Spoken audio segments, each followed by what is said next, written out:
What's up, everybody? Welcome to the Kinda Funny Gamescast. I'm one of your hosts, Greg Miller, alongside the game playing, roller skating, marathon training, Janet Garcia. Hello. Hello, Janet. How are you? I'm good. Am I training again for marathon? Because You're always kind of training, right? You're ready to go. You're always ready. Ish. I thought it was marathon running. I feel like I got demoted. Well, for it's no the whole. reason. What Remember, happened? the whole problem is I just don't do that intro on PS I Love You anymore, and so we don't do intros anymore on that show. So I haven't dusted it off in a long time. So I got there and I just went to the old fallbacks. If you want, we can restart the show. No, I think that's okay. Bear, go ahead and run the intro. Go ahead and run the intro.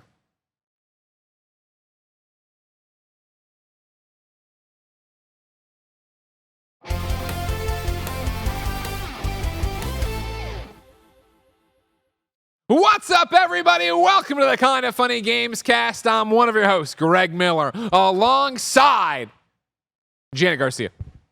Yo, what's good? Not much. How you doing? Good. How are you? I'm excited to chat. I also didn't realize when I said yes that it would just be like a 1v1. Well, and originally, I'm very excited. Tim was going to host and then let us talk because, of course, ladies and gentlemen, this is our Oxenfree 2 Lost Signals review.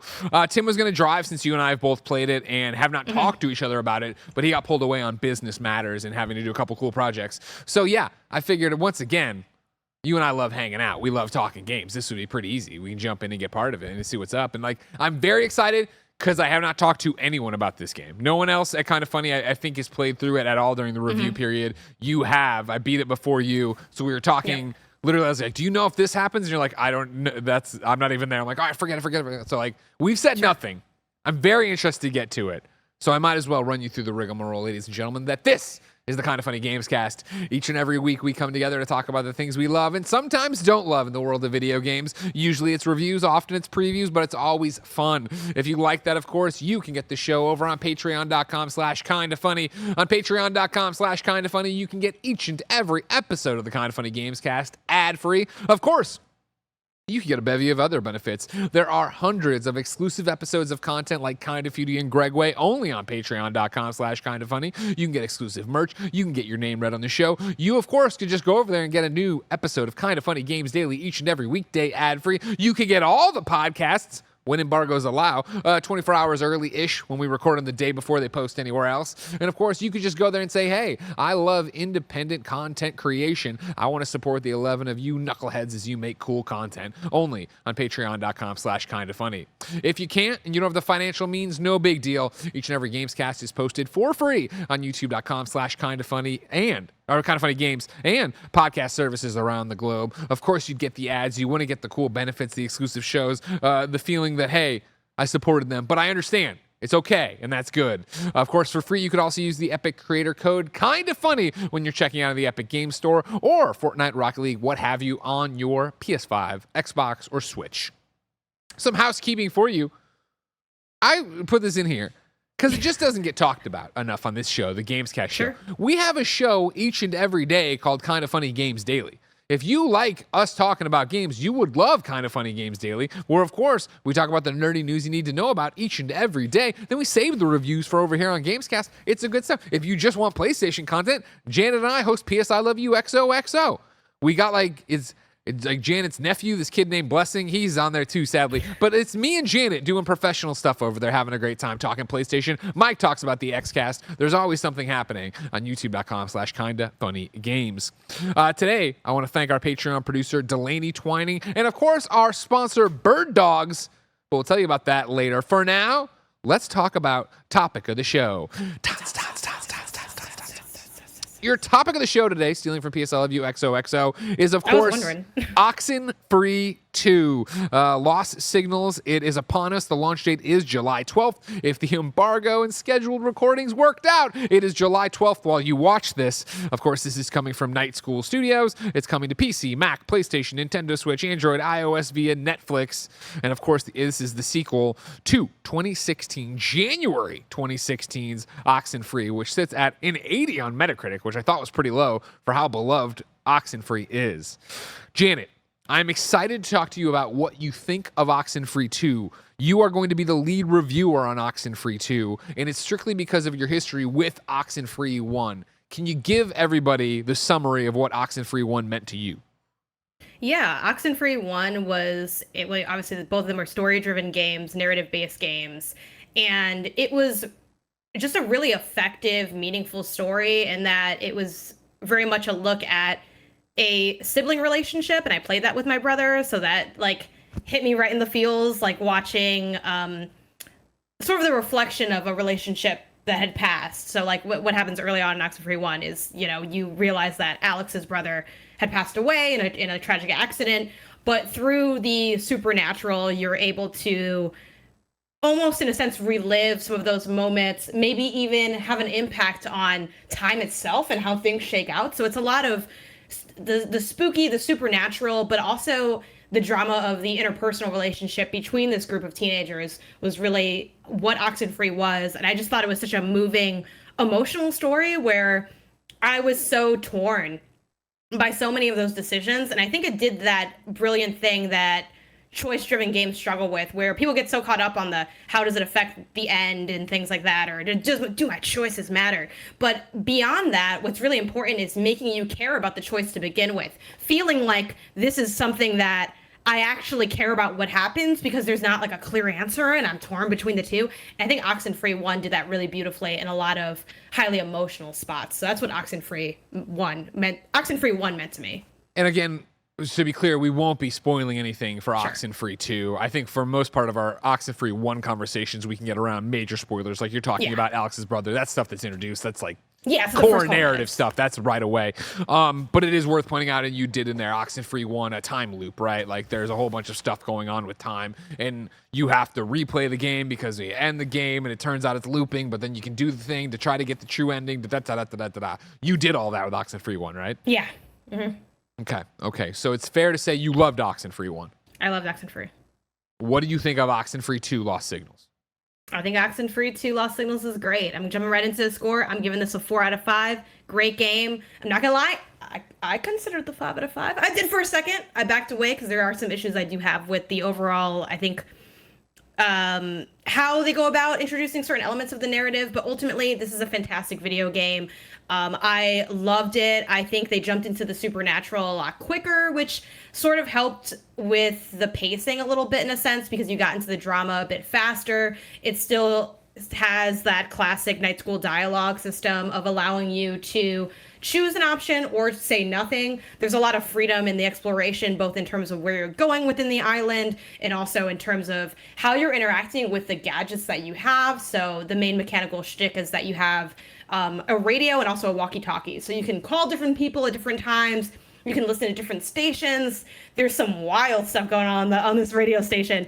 And I was just really enthralled by the ability to explore in the area, and also the ways that they this is kind of like a pro and a con to me. I loved how they didn't really come right out and give you much information. A lot of the game was kind of confusing for the first few hours, and then it starts to all click and they peel back the curtain a bit. I think aspects of how they go about that maybe could have been done a little bit better. It feels like at one point it's like, and now it all comes together. And I was like, what's going on with this over there? I got a couple issues here and there with that aspect of it. And that's sort of what's holding me back from that higher next level score. But ultimately, like, there were moments in this game where, even though it's not really the choice are not really times, but I had to pause and put the controller down. I had to stop myself from messaging Greg because I didn't want to like talk about it before content. But I was really moved by a lot, and I was out there like sitting down being like, I wish they let you save scum this game, because I would love to make a couple files and then just be like, and then what if I chose this? And because it's so enticing to see where things would lead. And the last thing I want to say before we dig into all the details, which we're going to get into today, is I love how Night School is so great at creating more nuance between the dialogue options. I think it is a little bit clear that like this one's kind of a meaner answer and this is like kind of nicer, this one is whatever, but they really avoid the more obvious tropes of like, do I want to be like just a jerk or nice or neutral? Like they don't fall into tropes as easily with their writing, or the tropes aren't as clear, which helps everything feel a lot more conversational. Like a lot of times it's like these are all the same response, but they just have different flavors. And I think the way that they bring you into the flavor of the world, of the language, of the characters allows for a level of co-authorship that avoids too deep of an obsession over but did it matter that I said I wanted to put the tower here for sure, or yup? But like, did that really? You don't really care about that because you get so enthralled in how do I want to craft the flavorings of who this character is. You're not changing who they are, but you're like kind of adding your own little style on it. It's like a higher level art version of if you do a paint and sip. It's like if some thing is going to come out really good for sure. But yeah, I loved it. 4 out of 5. Greg, where are you at with this game? So this has been one that I've been, I think, not interested in too much. Played it at SGF, was like, okay. And then I was like excited to get the code. For me with Oxenfree 1, the Oxenfree, the original, was something everybody was like, this is a Greg-ass game. This is a Greg-ass game. I always talk about it. I had the misfortune of a bunch of my video game reviewing peers playing it before I did. And I remember being out at a bar with them, and we played it in December 2015, and them being like, if this was this year, if it was 2015, this would be one of my game of the years. I was like, holy shit, oh my god, blah blah blah. And I went home and played it, and I had to play it on PC because of the review timing. Greg character aside, the real Greg when it comes to PC gaming, of course, it didn't run well for me. There was a bunch of problems. It got in the way of my experience of it. But I remember rolling credits on it and just didn't work for me. Like, I didn't get grabbed by it. The game, I felt lost on the map a lot of times. I didn't enjoy the speed at which characters moved and things like that. A whole bunch of like nitpicky things that added up to me being like, listen, I just can't get over the hump to enjoy this experience. Sure. And so I've been on the outside looking in of Oxenfree fandom forever, because so many people who love narrative games like you and I do, Janet, love this game. And it's just been one of those, I'm like, oh man, it sucks that it didn't click for me. It didn't work for me. So again, getting to play it at SGF and be like, oh man, it feels like I'm moving quicker. Oh man, this is still the great writing that, Night School's always had. I was like, I'm tentatively into this. And so to get the game, play through it, and then immediately start another one to play through it again and roll credits on that. Me playing games over and over again, even choice-based games, really isn't my jam. Like, I get bored pretty quickly. I agree with you that this is a 4 out of 5. I think this is a great game. It's crazy that not only did I finish it and start it again to go see the differences, I'm then now aching to start it again, but I want at this point, I'm like, you know what?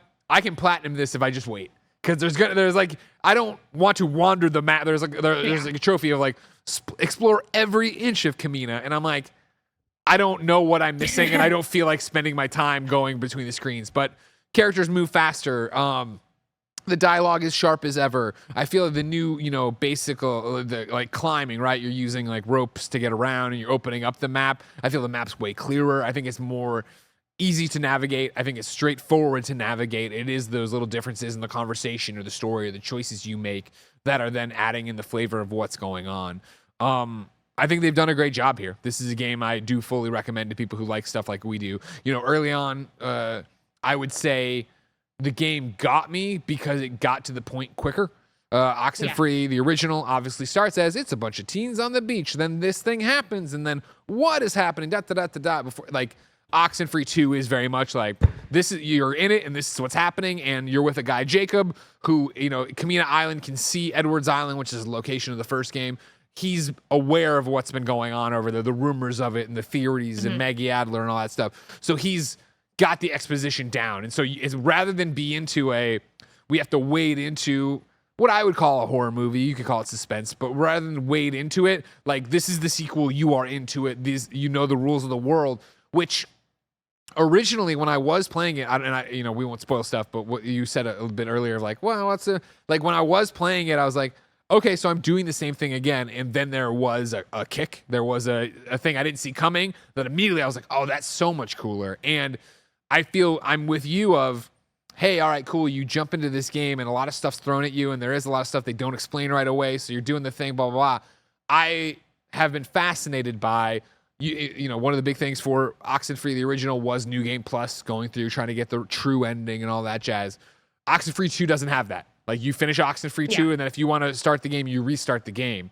So playing a second playthrough of it, I am like, oh my God, like, they didn't do the time loop thing in the classic time loop sense of what, like, you restart the game, or like, but restarting the game, and now I know these characters because of what I'm about to, like, it's so fascinating, and it feels so good because you can clearly see the game was designed around the tenets of the original Oxenfree, but in a new way. And so playing through it again, I felt so rewarded with my second playthrough, again, to the fact that I'm like, I got to go see a third playthrough.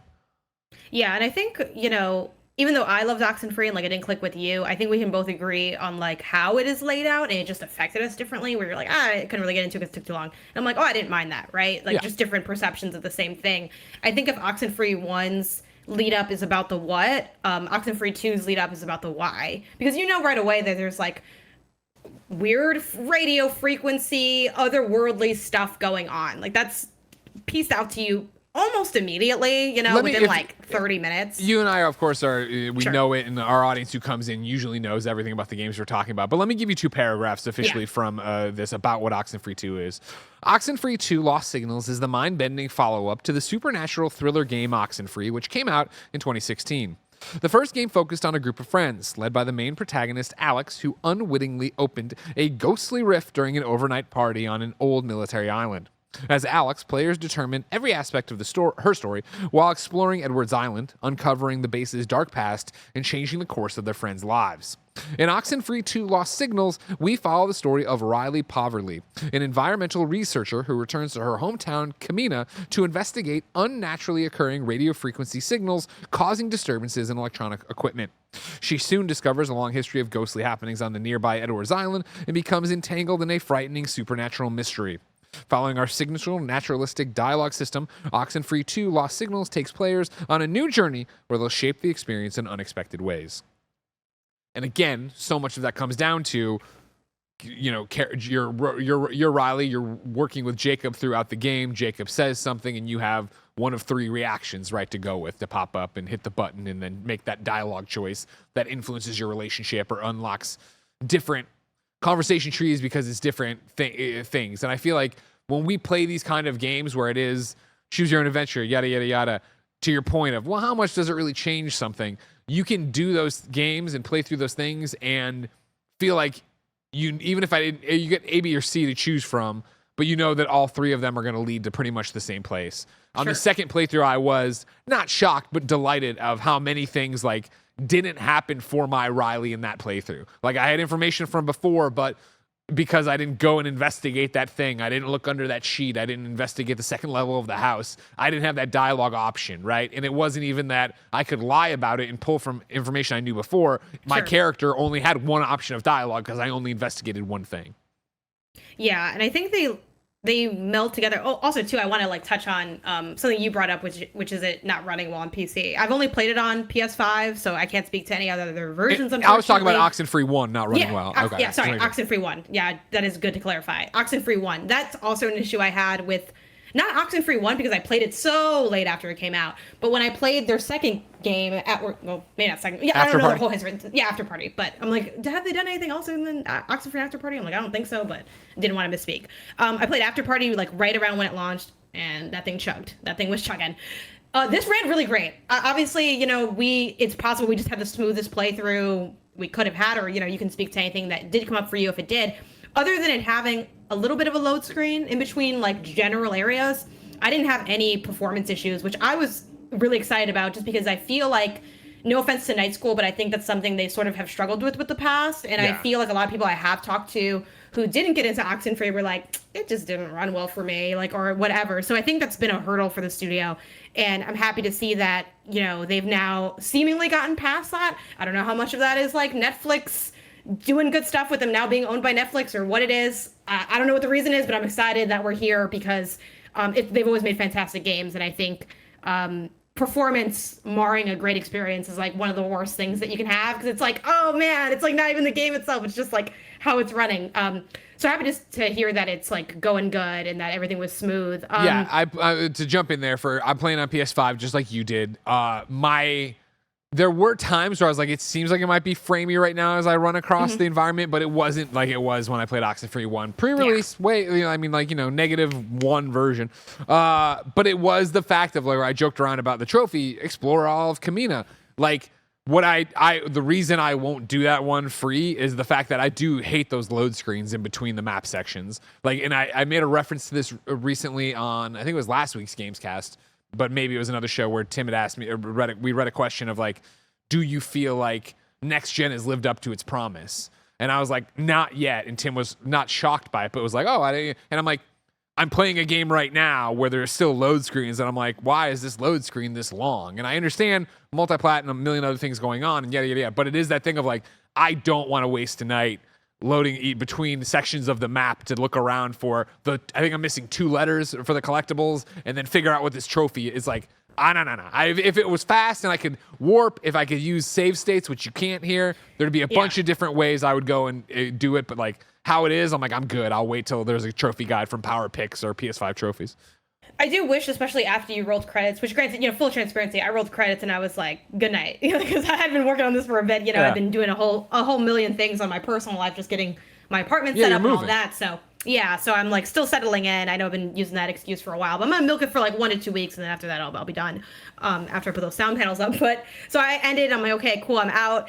I do wish though that they let you play with that a little bit more, whether it's after you beat the game or like even during your playthrough, just because I was so enticed to see certain things differently, and like I just wish it was a little easier to explore those aspects. Like, they do give you the classic when you are done, they show you a couple of the so-and-so, this many people did this thing, and that's fun and fair. But if I can pop in there too, like, I really liked how they did that, because it was so that changes on what you did in the game and the choice you make. So like my end screen for how I got my stats, while very similar, kind of that what I used to talk about the Walking Dead coloring book, where it's like you make all these different choices and we're all shading the same picture, but we get the same picture in the end, even if it's your own shades. It's the same thing here, where there's stark differences with the same information that I was like, for a second playthrough, I was like, oh, that's cool. Which again, I was like, but what if I did the third thing and got the thing there? And it's like, there's part of that that's great and rad. And again, it'll be fun to play all the way through and get there. And again, game's quick. Depending on how much you explore and what you do, what my 2 playthroughs, my overall clock on the front of the PlayStation is something like 11 hours. I would say that second playthrough where I was streamlining it was probably 4.5, 4, like where I wasn't really, I knew what I was doing. And then there was a few new conversations I found, which led to actually new people that I totally missed my first time in the game. Like that's that so was, cool. Yeah. Like the official like PR answer is it's an 8 to 10 hour game. I think it's more like a 6 to 8, because my clock was at 6 when I was done too, which granted I didn't explore everything, but I did a lot. And then at a certain point they kind of started opening more doors of like, there's this whole other thing with this guy, and I'm like, I don't think I'm getting around to that. You know what I mean? Like, I started doing it. It was along my way, and then I'm like, I'm not going out of my way for this random dude. They introduced characters in there, mainly on the radio that you're talking to, and a couple of them get introduced super late in the game, where I was just like, bro, like I'm on my way to solving what's going on. I don't have time for you. I know. I think, and this is such a tough game to talk about, which I'm also down to do a spoiler cast at any point within. I'm attached to any show if you ever want to, because I think there's a lot there. But one thing I really enjoyed about this, and it's not necessarily completely novel to Oxenfree 2 in the sense that, it builds on 1, right? But I loved your 2 main mechanics are, besides the dialogue, are you got the walkie-talkie to talk to people and the radio to tune in, which is also kind of like a form of, well, you can get information, right, through the radio. And I liked for the walkie-talkie where you have these channels and it has the people's name above it. So the first person you meet and then like the second or whatever. There's also like question marks above a lot of them, and I didn't unlock all of them. But what was kind of cool is it almost was like this like a Metroidvania approach to storytelling that like they sort of do with this game that I think is really enticing. I think they do a really good job at like evoking or like drawing out a player's natural curiosity. Even someone like me, where it's like I love video games, obviously, like I'm fucking here, right? But it's like I'm very much a main path person. Like I will only deviate. It's got to be shiny enough. I'm not just doing it to do it. I have to kind of genuinely be drawn to it. And even with this, like kind of talking about stuff that's very, very early in the game, I'm tuning through the radio.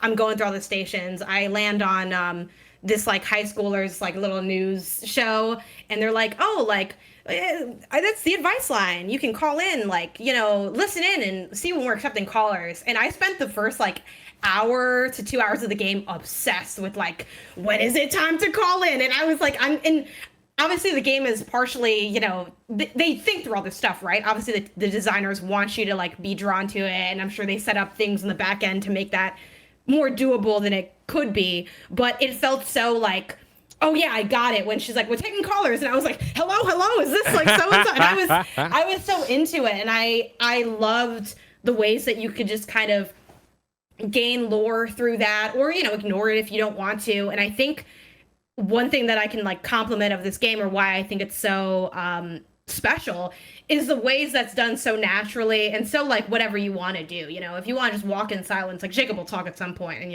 you'll get that. But if you're like, this game fills dead time so beautifully because they give you so many options to mess around with, whether it's exploring, whether it's tuning into a different frequency. I would just run it and play like a creepy sounding station, and I'm like, is this the music from the first game? And I was having the time of my life. But what about you? How did you feel about how they utilize those things, and what did you kind of spend your time getting into on the island? Well, it's funny because like I agree with you, it's so well done. There's so much stuff like that, and what I found in that second playthrough was not having to, since I was playing at a different speed, it was about like I'm engaging with those new conversations, these new characters on the walkie-talkie, and it was like, oh, okay, like I should stop trying to advance screens or whatever. Like I'm bumping into Jacob telling me something to cue the next actual story beat or whatever. Like, and the game does that beautifully, where if you get interrupted, you can call back the person, be like, I'm sorry I got interrupted or whatever. And I don't remember this from the first one. You'd have to tell me. You can now like be talking to someone, get to like where you're going to go to the next screen of the map, so you go through the loading, and then you can go through, and when you come back into the new one, the conversation will continue naturally. Like I don't remember that from Oxenfree, but I don't remember I think it did that, but it's been a little while since I've played it, and I think they do it a little bit smoother, even if they did do it in both games, just because I love when the dialogue also dips across the loading screen, because it gives me something to do while I'm just sitting there waiting for it to load. I'm like, oh, my only wish is that they could extend that the whole way through, but I'm sure there's technological reasons on why they can't do that, but yeah. Yeah, so I thought that was great, and then like for me, that first playthrough was doing everything I could find. It wasn't wandering off. It wasn't going, super off the beaten path and chasing whatever. It was more about like, okay, cool. I get the call from this guy. Is it a wrong number? Talk to him. What's he need? Okay, start moving on that. And I was always surprised and delighted to find the little things they left around. Both the letters, which are the collectibles, which, again, for somebody who likes collectibles in a game, I think they do such a great job of. Oxenfree is a pretty basic game. If you haven't seen it, right? If you're not watching this and you haven't seen the gameplay of it, right? You're looking at a, I think, beautiful environment with this beautiful art, right? It's all very much like it feels handcrafted, but it's 2D, right? You're moving you're moving your character, I guess, Riley, or across the screen. You're climbing up things, like they're 3D models or whatever, but like it feels like I'm playing in a scrapbook a lot of times, and I think. Or even a kid's book, right? The way the lush green, the way they use the forest, the way they do all their stuff with it, it's gorgeous. And so I was wandering around as them, playing them, being lost in that world, and enjoying what I would run into and what I would find. And the collectibles, to my point, rather than make them really hard to find, which they're not, and rather than make them really obvious to find, which they're not, they just use this little like 2 pixels of light that glows. The Uncharted glitter. But it does it so much better than Uncharted. Easier to see. But it's that thing where space, you can miss them. Like you're looking at these like beautiful wide paintings for all intents and purposes, and it will pulse, and then it'll go dark. And there were plenty of times I'd be running Riley to whatever, and then I'd wait. Did I stop? And I stop and wait for it again, and then chase up there and get it. And again, like you're just looking at a really beautiful storybook, and it's there. Like it's not like it's something you have to hide or move or do whatever. It's there, but it was like the way it pulsed was like you could miss it, but it wasn't like blink and you miss it. And it wasn't like I appreciated how they did it because it felt rewarding to go get it while also feeling entertaining to go chase them that way. But otherwise, it was wandering around, mainly being pushed to the next objective. Again, my concern, especially at the start of the game, was like, shit, this map feels really similar. Is it going to be annoying? I was annoyed with the first game, and I feel like they got around that really nicely this time around with both the arrows showing you where you can go and what you can do. Stuff Jacob would say, the ability to add basically shortcuts when you're done with a section with your climbing rope and things like that. Like, I found it easy to run through. And again, I think there's a lot. You talked about main path. It's a game that starts you off and it's like, here are the 3 objectives. And you know what they are and they're clear and you go do them, and it's a pretty quick game. And then there's one thing and you're done. And I was like, oh, okay. Like, I like that this was straightforward, but it is about the adventure you have and the weight of that objective. Yeah, I think too, one thing I really enjoyed about this, which again is kind of what the franchise is known for at this point, or I guess maybe what Night School is known for, is the way they also hide and surprise you with fail states. So this game does, unsurprisingly, like narrative games don't really have fail states, but Oxenfree 2 Lost Signals does have a few spots where it's like very, very, very mild puzzle solving. It'll be just like, tuning, using the radio in the right way to interact with like the paranormal, or like, that's basically it. That's what all the puzzles kind of come down to. But because they also have sort of a similar supernatural, like weird stuff going on and time loops and weird visions and things, it's really cool because I never knew like what was coming up next. It's like, do they need me to do something specific, or is this just going to be how it is? Like, are they making it so that I can't fail at this, or is it not? And that kind of constantly kept me on my toes a little bit when it came down to certain objectives that I had to do, where it's like, oh, take this item from somebody, and I'm thinking, is that automatic? Do I have to? Like, can I mess it up? And then I felt the tension of, well, I do want to like do this well because I'm invested in the story. And I think the way they go about fail states and flexibility and flavoring really helps create an additional level of immersion that I don't always feel in a video game. There's always that moment where you're playing a game and you kind of like, especially when you've gamed as much as we have, where you like sort of see the people, the arms of the puppeteer in the back, and you're like, yeah, I know what's gonna happen here. And I think Oxenfree, despite all my years of gaming, which is like, geez, I have 25 years or something at this point, like it still manages to surprise me, and I think that's very cool. Yeah, again, I think that's, again, we don't want to get into spoilers, something the game does well. Like, I think that turning point for me where I thought I knew what the story was, and it wasn't, I was like, oh, that's dope. And even like, again, as they deal with time and relationships and yada yada yada, families, like I feel like they take the challenge of how do you follow up a game that had such a beloved story about a sister grieving her brother, to drop you into this family dynamic, right, of being Riley, right, you're coming back to your hometown, what was your relationship with your mom and dad, what does your future look like, what do you want, like they do so much, and then to have it offset with the other characters there who are also dealing with their own shit, like it feels fresh. And I always thought, you look at the game, and even playing the opening of it at the preview event, it was like, okay, cool, but is it just Oxenfree again? Is it just I'm turning the radio and I'm doing the thing and I'm opening up triangles in the sky? Like, well, that's fine, but what am I doing that's different than what Alex did? And so I think it's really fascinating that they did do something that was interesting, and it is about choice, and it is about family, and it is about all these things that I was like, damn, they nailed this, where I feel like this is a different thing. It's clearly capitalizing on what worked for Oxenfree, but it's delivering something that is fresh and is unique.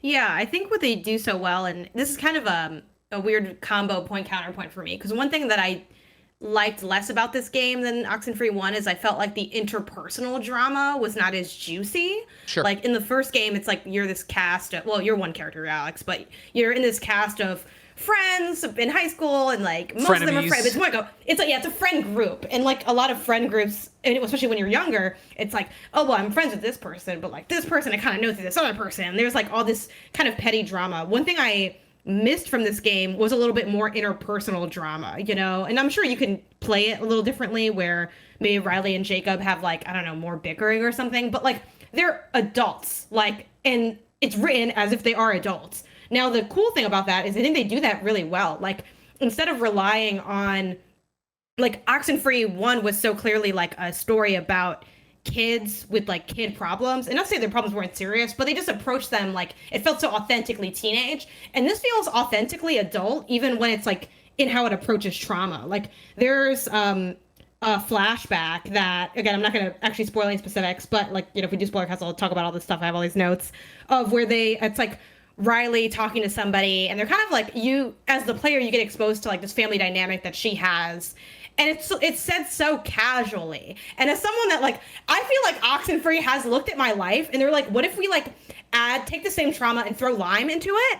And so it's a little different than your life, but like not that different. And I'm like, oh my god, like, are they reading my diary? Like, what's going on? Like, I find it's so affecting and so real the way they talk about certain issues that you might have with yourself or with family members. And but it's also done in a way that does feel so adult, where like as someone that's now, you know, an adult myself, it's like, yeah, my feelings towards a lot of the same things are so different, and like kind of have that layer of cold removal because you've kind of just grown to accept like, hey, this is how it is, and like maybe my relationship with this person is just kind of shitty, and like maybe I'm just kind of shitty, and like I don't know, man, I'm trying. And it's like that's so real, but that's a little bit less entertaining than some of the drama that we had in the first game. So that's kind of my push and pull with that. I understand and I agree with you that I think the drama was juicier in Oxenfree originally because of they're high schoolers, they've gone through this traumatic event. Who do you blame? What do you do? Da da da da da. But I appreciate the drama more here, and I think, and you know, on reflection, I wonder if that is why Oxenfree the first time around didn't hit so hard for me. Is that it felt not in a negative way, but more young adult, right? It was a teen movie, whereas this is the hey, I'm coming back to my hometown. I'm kind of, you know, starting over, and like I don't know what I want to do exactly with my life. I'm not in the best place. Why are you like that? What do you build from? Where do you go from with that? And again, back to the 2 playthroughs, like I appreciated playing them remarkably different in like dealing with things and lying about things and not offering as much information the second time around that I did the first time. The first time was the very much Greg Miller playthrough, hard on my sleeve. Here's what I'm thinking. Here's what I'm feeling. And Jacob talking with you about that. And then other characters being, you know, pulled into that about it. Whereas the second one, I was like, you know what? I'm going to play this like an asshole. Riley's mean here. You know what I mean? Mean to Jacob, not offering all the... It broke my heart. It broke my heart. Being mean to the other characters you run into and do all these different things. Like, that for me is the nuance of it. But even then, right, like, the first playthrough, you pop up and there's the mean responses that are there, like you're saying. And again, you know, it's a few words that you understand what the implication will be or where they'll go, but there's a performance behind it. I picked them, and I was like wincing when I picked them, expecting them to be really like, fuck off, da da da, and they weren't. They were cold, and they weren't the welcoming, let's start a friendship, hey, let's, you know, we're in this thing together, but they weren't like burn the bridge. Honestly, one of the problems I have all the time with Mass Effect, when it was like, are you going to do the Paragon or the Renegade choice? And the Renegade choice was always so outlandish. I was like, who would ever pick this? Unless you were like, I'm doing it for the trophies. I'm doing it to be a jerk. Like, these are a more metered, yo, I'm just closed off and I don't want this. Yeah, it's like how people are actually jerks and how people are actually nice. Because, like, you know, and that's what I think has always felt so authentic about Night School's writing. Like, it's like, this is like, this is real, you know, and that's like obviously not fiction, right? But it's like, oh, it's real to me because of how they like write it. Sort of shifting gears, I'm just kind of looking at my notes here and what stuff isn't a spoiler, which a lot of things are spoilers. But you know, this is like, I feel like we say this all the time, you know, on PS I Love You, talking about the hardware, playing on PS5, like there was some nice DualSense integration. Like, I'm not gonna lie, like I think they like did a good job with how they like kind of brought it in. So I just kind of enjoyed that aspect. Can you talk about what it was that didn't, without a spoiler? Because, like, for me, the only thing I was is, like, you know, honing in on what radio signal you need for certain things. It'll vibrate.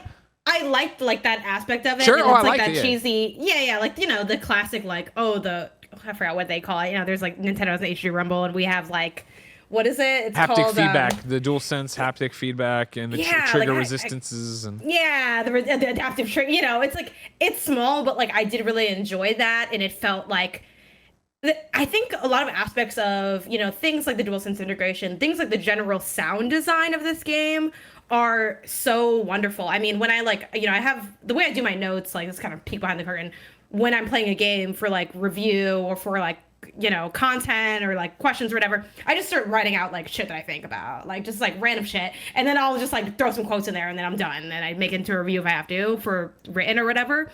But the first thing I wrote was like, scary as fuck opening, just because it has like that boom, you know, like wild radio sounds, booms, and literally I turned the game on. This is not a joke. I turned the game on. I was in my living room. My cat was on the sofa. I turned it on, and my cat immediately was not fucking with this game. Peace. She got up. She ran away. Like, she was horrified. And, you know, it's not a super scary game, but it's eerie.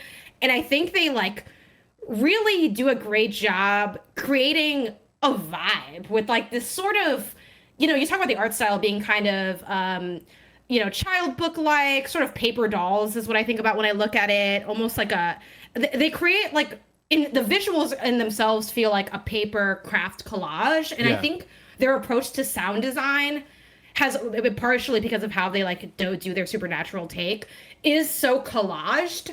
And it really forms, like, this tapestry of surreal horror that I just think is just very beautifully done. Like from mashing together words to create sentences from like the beyond to just the way they create screeches and splashes and like the pull and the push of like the beams and things. Like I just think they do a great job with that. And there's a lot of, red eyes and shadowy realm, and like even there where it's like kind of reliving a moment over and over again where you're like, like what's going on? Like, yeah, they do a great job of making it creepy, making it scary on that sense. Not jump out and scare you necessarily, but like more like what is going on? This is making me unsettled.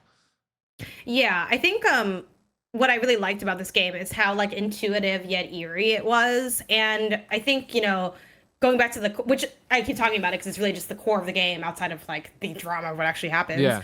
But just their approach to like the writing and the dialogue system, which again, that's always been a night school thing and it's as good now as it ever has been. But to me, it really is like that improvisational jazz vibe where like in jazz you have like your, core, and I'm going to butcher the terminology because I don't remember it and my brother knows it and I don't, but it's like you have the core song and then you can improv within that, and I feel like their dialogue very much is that where like you're making it your own, but it's within this understood and established sound, but they give you the tools to make that so easy, so it's just like it just comes together so beautifully. Yeah, like I really enjoyed, without spoiling it, the payoff of some of the questions I did have. I didn't really get all my questions answered necessarily, but also I don't think you're supposed to. It's like, I think they do a good job planting the seed of like, what am I looking at here? Is this even real? Are these people? Is this somebody else from a past life? Here's what I want you to do. Here's what we do. Here's what I do. Slack me right now one of the questions you didn't get answered, while I tell everybody about patreon.com/kindafunny. Over on patreon.com/kindafunny, you, of course, can go there. You normally can watch us record the Gamescast live without any ads. Of course, you can always go over there and get the Gamescast without any ads as an MP3, as a video. Of course, you could get a bevy of bonus content, exclusive shows, programs like KindaFunny, things we only put up over there because that's what we want. We want to support the people who support us, and you can get merch. You can do that. You get your name read. You know it all. But right now, ladies and gentlemen, the most important thing is that you can go there to get the show ad-free. But since you're not over there right now, here's a word from our sponsor.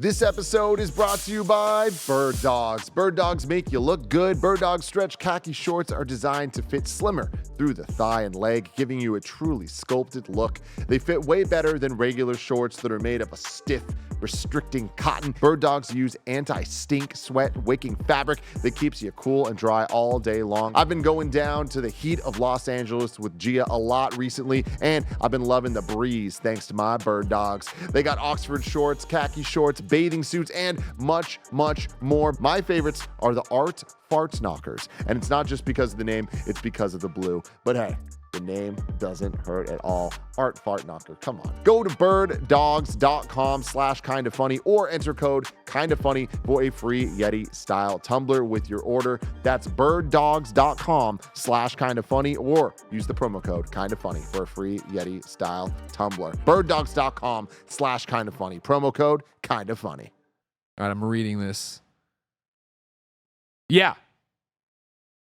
Like, just cause? Like, I don't know. I feel like you can kind of chalk up a lot of things to just supernatural oddities we don't understand. I think, too, like, I'm kind of thinking of what comes to mind, but I kind of see that. I don't want to say it to you, listener, because even saying it, I think would do it, but I think that's that was my interpretation, is that there can be the one way that we all think of one thing, but there could be the other way that it didn't. One thing that did, again, when I say bother, like I love the game, so it's like any criticisms I have are like fairly mild, but I kind of wish there was a little bit more skepticism with what was going on. And obviously, like when you zoom out of the whole story, you can justify narratively why it was that way. But I kind of like everyone just was a little too on board. You know what I mean? It was like, everyone's just kind of like, yeah, man, like crazy shit's happening. And like, obviously you get initial skepticism, some people being like, what is this, like squirrels out there? And it's like, oh no, it's like crazy shit's happening. And they're like, oh, okay. Yeah, sure. Like everyone was a little too agreeable. And I kind of wish that there was a little bit more, I think, nuance in how the wider cast sort of reacted to everything happening. I hear you. I don't have that for the wider cast, right? Because I feel like you're saying like, you're there for a research thing. So when other people who have instruments or eyeballs to look outside and see that something's going. There's a fucking goddamn triangle in the sky. Like, you know what I mean? Like, I feel like I appreciated that there wasn't like, you crazy, get out of here. It was more, if I was a betting man, I think other reviews and other gamers will have a problem with Jacob being Mr. Exposition, where it literally is like, he basically played Oxenfree 1. And so he's just there with answers for anything. Like, what? Did you hear about Edward's Island? This is like, oh, and then it's like, again, I'm like, I like this because I think if you come into this expecting Oxenfree again and like that level of mystery building up to whatever, you'd be disappointed. So coming in and having it be like, yo, we're not doing that again. Here's what it is. This guy's going to explain it to you. And even if you as Riley want to be like, nah, that sounds crazy, like you're going to believe it pretty quick and then you're off to the races. And again, my second time around, you can cut him off and you can choose not to engage with the conversations he's having, and you don't get the whole, well, here's what I heard happen at Edwards Island. Have you heard about the USS Kanaloa? And da-da-da. Like, he won't go into that level of detail. Right. So I did, as an Oxenfree fan, but also wanted to needed a refresher, and then also wanted to see how much he knew. Like, I made my own bet on the choices I made and how I said it. So if you want to play it more realistic of like, that can't, what are you talking about? What do you mean radio waves are doing this and opening portals? Yeah, I liked his exposition. I mean, that it was just a little bit of a cheesy part of games, but it's like needed, right? It's like you know, they're like, we want to make it so that anyone can play it. I almost wish one of us didn't play Oxenfree 1, because I am curious, like, how do you think this could hit different for people that didn't play the first one? Like, do you think, I feel like the first one isn't required reading, because like you can totally play it without playing the first one, but at the same time, like, I really enjoyed my knowledge of the first one coming in for like so many things, down to like the mechanics, which again are pretty simple. It's just a radio, but it's like, I'm like, oh yeah, I know everything. I've seen all this before. I know this thing. I know who these other characters are from before, and like, it felt more fulfilling having played the first one in a way that I don't necessarily always feel with games. So I'm curious what your like opinion is on that, like jumping into the second and having the first. What I was telling Joey was similar to me and had tried to play Oxenfree and it didn't work for her. She bounced, but she requested a code for this. And so when I was like, oh yeah, it's great, you should play it or whatever. She's like, cool. And I was like, I would go read the Wikipedia. Like, I think those 2 paragraphs of text on the Wikipedia, full spoilers, set you up that you come in here. And even if you didn't play it, because I never did. I mean, this is cheating because I never did the true ending of Oxenfree 1 with the New Game Plus, but like I knew about it from back in the day. But I made sure I went and read about it here, and I was, because obviously it's a sequel, it's in the same world. I'm like, so how are they doing that? And what is this? Blah blah. Like, that was rewarding to me and needed. And I do think that like there's certain references that wouldn't hit as hard if it wasn't like, oh, you know what I mean? Like, okay, I need to know that, or I need to blah blah blah. But even looking off at Edwards Island in the distance, right? It's like, that's cool. Like, I like worlds that are still referencing like this is what it was before, but you're doing your own thing. Yeah, I think just overall, like, there's so many wonderful highs of this. Like, I was playing moments of this game and was like, this is what Life is Strange 1 thought it did, with some of its like stuff in the later episodes, which again, it's like a very layered cut where like you gotta play all Life is Strange 1, then you gotta play all of this, and you'll know exactly what I mean. But you know, those who know.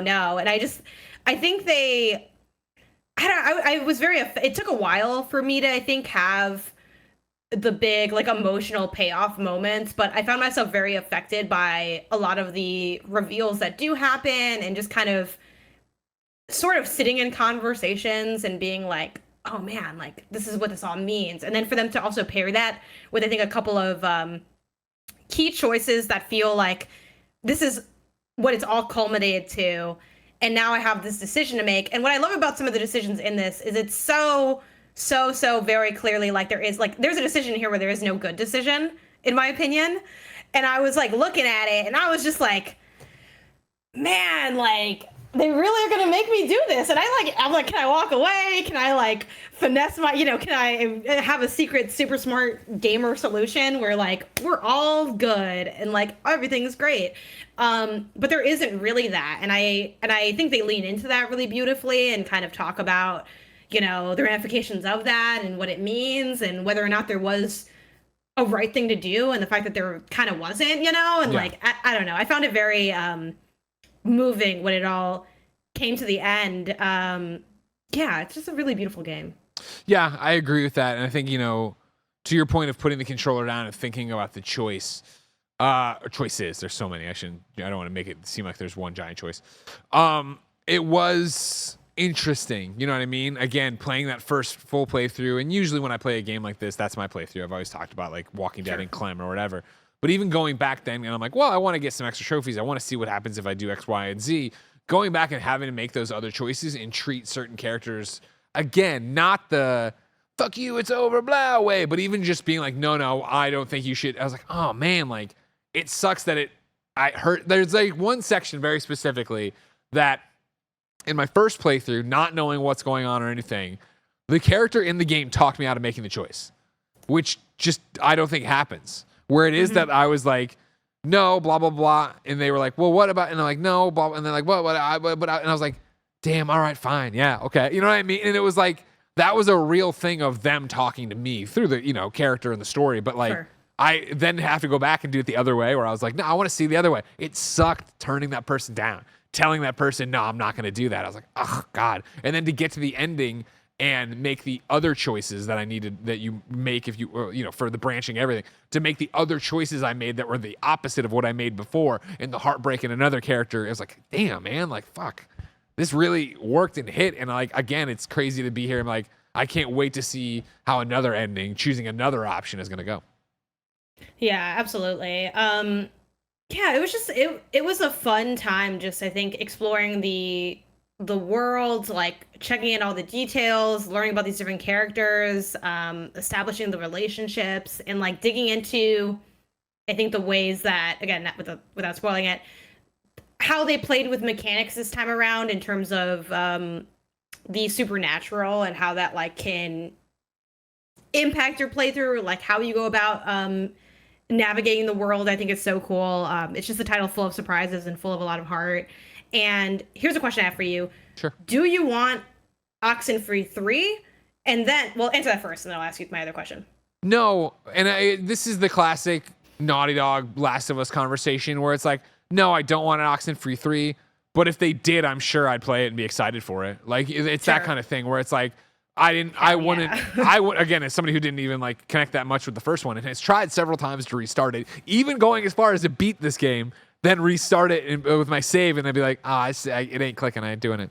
Like, I didn't want Oxenfree 2. I'm glad it's here. So I'm sure I'd be happy if they made an Oxenfree 3. And then Wait, what about you? Do you want Oxenfree 3?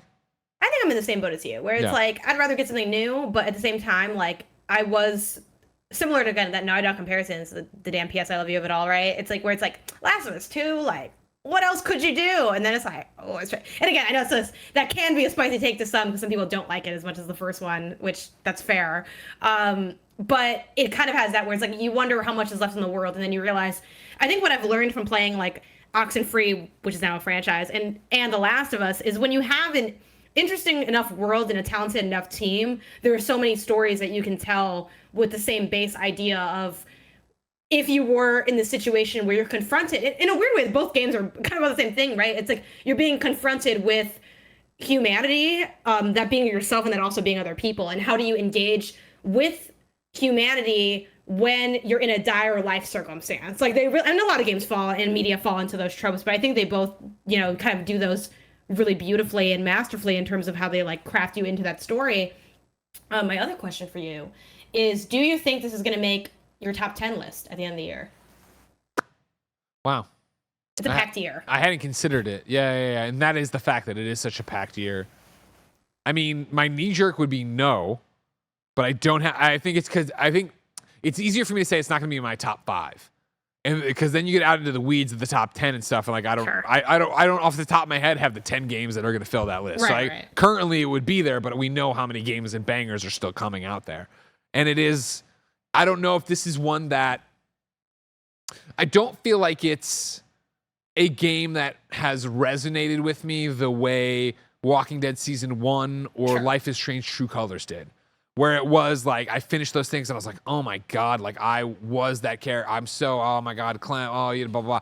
Like, and since it's a great one, and it's one that I truly enjoyed and I want to platinum and I want to do another run through of and yada, yada, yada.